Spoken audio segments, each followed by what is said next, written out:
السلام عليكم ورحمة الله وبركاته أعزائي المشتركين معانا في قناة الدكتور. سؤال بيتردد دايما معانا: إيه هي يا دكتور خليفة التحاليل اللي أنا لو مريض سكر المفروض أعملها كل فترة؟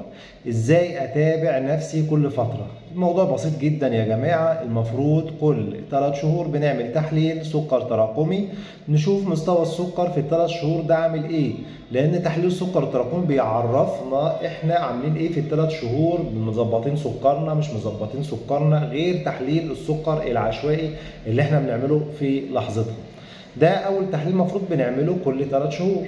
طبعا تحليل السكر التراكمي او الهيموجلوبين A1C دوت ممكن في حاجات معينه تاثر عليه. لو انت مريض كلى، مريض انيميا، مريض كبد، مريض امراض مزمنه، لازم نخلي بالنا طبعا. والطبيب اللي انت ماشي معاه او متابع معاه حضرتك بيكون عارف الكلام ده كله. برضو المفروض بنعمل فحص لقاع العين كل فترة، نروح لدكتور العيون بنفحص قاع العين عشان لو عندنا لا قدر الله اعتلال في الشبكية او اي مشكلة في العين مع السكر، دكتور الرمد بيحاول ينظم لنا الدنيا مع تنظيم السكر عشان الموضوع ما يضعفش علينا او يحصل مشاكل اكبر.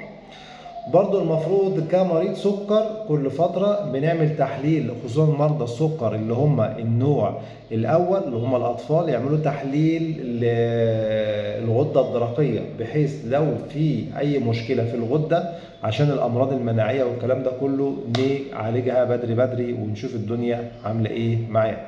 برضو مريض السكر المفروض كل فترة بيشوف وظائف الكلى عاملة ايه عنده، لان طبعا عارفين لو مستوى السكر مش منتظم بيأثر على الكلى عند مريض السكر. علشان كده لازم نشوف وظائف الكلى كل فترة عاملة ايه، منتظمة، فيها مشاكل، ما فيهاش مشاكل ولا لا.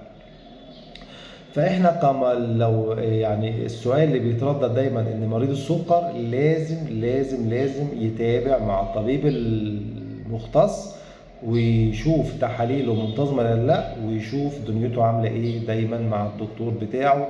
وطبعا بيكون معاه الفايل تحاليل قديمه ومعاه كل حاجه.